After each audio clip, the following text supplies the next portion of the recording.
Hello everybody and welcome to another video of spiritual awakening.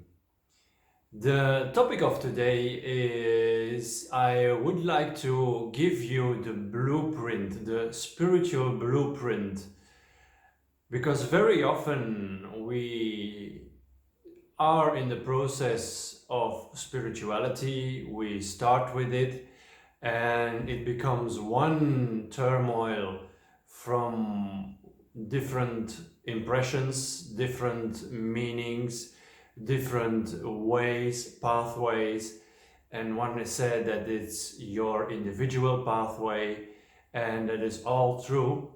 But there is some common denominator in each spiritual process which can be found, which is present for every single human being.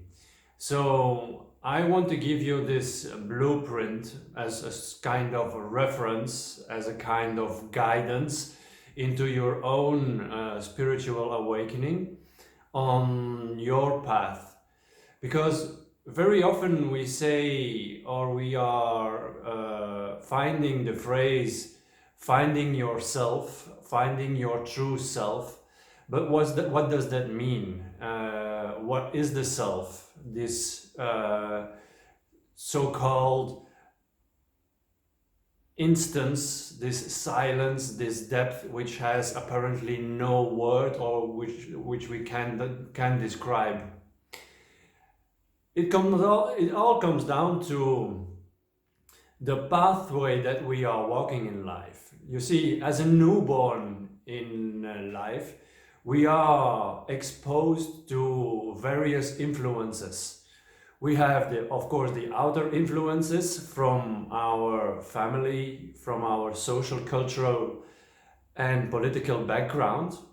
We have our inner influences, like the development of ourself as, first of all, the body, which comes into form, and then we have the development of our identity, the psycho-emotional aspect, all kinds of influences that are having their way in forming us, in giving us form.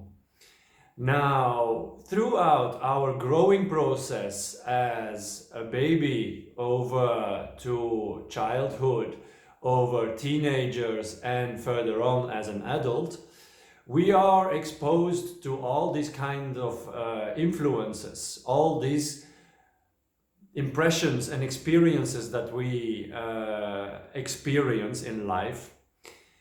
And in one way or another, they are conditioning ourselves, because when we come into life, we are like a blank page. Nothing is written on it. And that is like the light that you see in baby's eyes, that is so bright, where there is no thinking present. There is no only perceiving what is happening in life.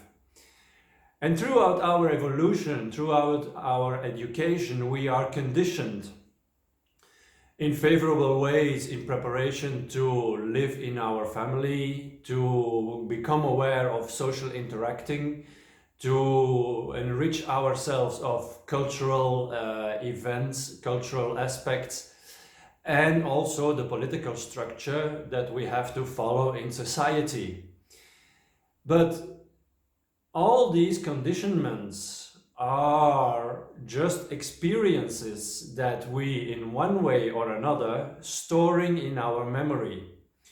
We have good experiences, we have lesser experience, or we have really bad experiences as traumas, in which we are going to cover up what is really ourself, our spontaneous being, our spontaneous child inside, who is experiencing life with an openness, with a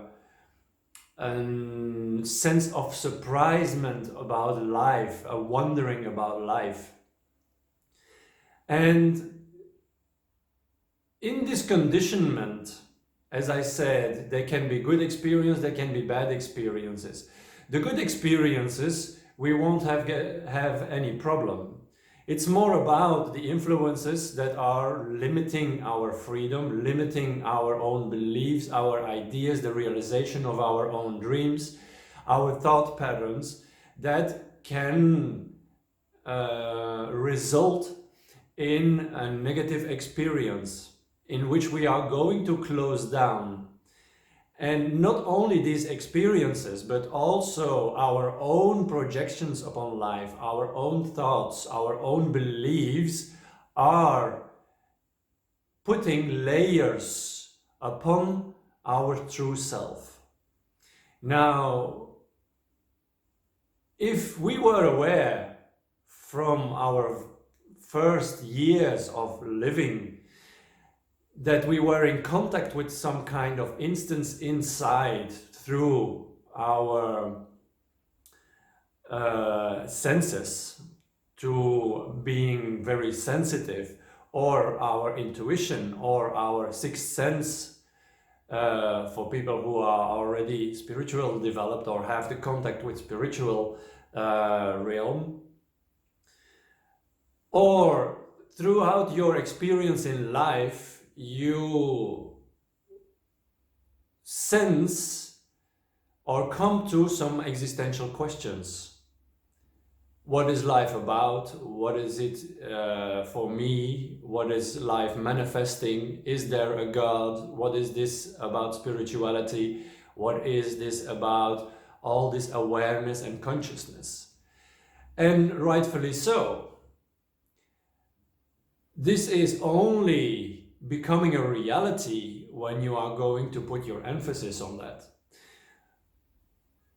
To go into a spiritual process, you will start to put your emphasis on yourself. You are going to take the path to the inner, to what is living inside you, what is manifesting inside you, rather than what is your mind trying to do with your life. Because we are not our mind.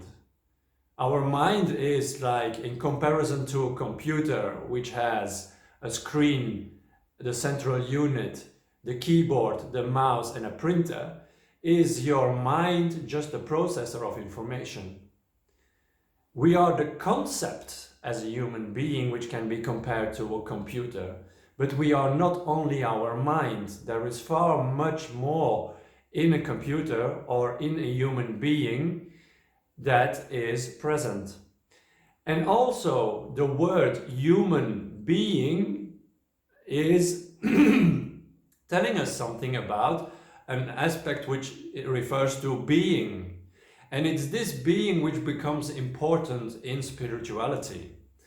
Throughout some techniques, which can be meditation, which can be yoga, or other physical or mental or spiritual exercises, techniques, we are going to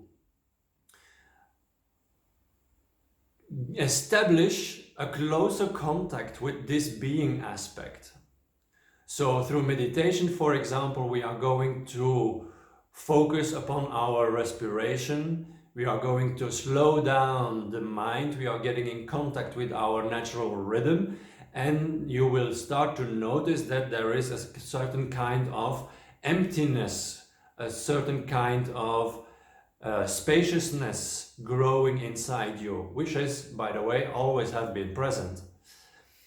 But throughout the conditionments and the experiences that we stocked on our hard drive, we lost that contact. And now spirituality is all about establishing again the contact with your inner being. But it's not something which you can do from one night to the other, from one day to the other. It's not like I push the switch and I am into spirituality and I am a spiritual being, or I'm in contact with my being or my soul. Because we have all these life experiences we have identified with. We have everything what we experienced as a memory on our hard drive, and also on the cellular memory in our body. So we have to let go of all this information, but all this information is our experience where we cling some reference, a value, a norm, a certainty, a system of control on it. We identified with one of these aspects or all together. And in spirituality, it is about spirit, which has nothing to do with thinking, which has nothing to do with the memories that we have stored in our hard drive or in our body. So we have to let them go. And this is what's happening. This is the blueprint of spirituality, where you are sensing that all your values and your norms that you received in your education, for example, from your parents, all the values and norms that you created for yourself to define friendship, to define your relationship with your partner, the relationship with your family, is dissolving. It is all crumbling apart because it were all mental constructions which we gave some value, which we gave some importance. And now you sense that it's like sand in your hand and it's sliding through your fingers, and the more you try to hold on to it, the more it is falling apart, it's falling away out of your hand palm. This can go in two ways. You can either consciously experience what is happening, or you can do it unconsciously. In both ways, it is a process which is in many cases very painful, because we never like to become less. But that's a construction of the mind. We don't become less because we lose only our experiences or our memory. These are all mental constructs which fall away, and it's not because your thought pattern falls away that you become less. On the contrary, we become a lot more when we get in contact with our soul, and not only with some stored information or stored knowledge on our hard drive. Now, the letting go occurs on two different levels, the psycho-emotional one and the physical one, because the physical one is like our monitor of our computer, which is showing us what is happening in our life. And our soul is present and wants to experience life throughout our body and throughout the interactions that we have here on this planet with various people, with various situations, with various fields of interest, in order to become more aware. But it is the driving force of our human being, and it is a driving force which is manifesting through ourself as a human being and gaining more and more awareness or consciousness. So it has no message to all the information which is stored on our hard drive, as I came to say. So we have to let them go. So the relationship with your parents will undergo some changes. The relationship with your partner, the relationship to your job, to the importance of things in your life, the possession of things in your life, the possession of money, the possession of a house, the possession of whatever you want to possess in your life will become unimportant. It will all slide away to all the layers, and these are the most painful ones, which are the traumas in your life which we experienced one way or another. Because our energy, our soul energy, wants to manifest throughout our body, and this is energy. Now, every trauma in our life is a layer of protection that we have created in order not to become hurt again, or to really protect ourselves from these kind of situations. Now, the inner energy of our soul wants to move and wants to move through that. Now, all these patterns, whether they are thoughts patterns, beliefs, or traumas, have to be faced. The only variable that we have is time. The body is really the monitor who is going to show us what the problem is, or that there is a problem in our evolution, in our consciousness. If we wouldn't have a body, we would not really experience that there is something going wrong with us, or that there is something in our evolution that we are not doing, that we are not going to the next stage. Therefore, it is very important to listen to your body, to listen to the symptoms that you have, because they withhold all of them. And I mean really every single one of them is symbolized to a certain region in your body, which has to do with the alignment with your soul. Now, everything what we don't accept, everything what we see as a fixed thought, a belief, or a trauma, will get in contact with our soul energy, and the moment when we can experience these traumas or these emotions that are blocked in our body, consciously, we are able to face it, we are able to live through it, we are able to let it go. If we resist it, it will only persist, because the trauma is still there, the fixed or blocked energies remains in the body, and it's still not dissolved. So we have to go through some serious issues. That is, of course, if you have had serious issues in the past, but I think it's a common denominator for a lot of people, that we have to release. And only when we release all these elements, that we release the control, we will notice that the contact with our inner being is starting to grow. The silence, the universal spaciousness that we experience, or the energy which is changing in our body and in our mind, in our life in general, we're getting to a much higher vibration, is changing.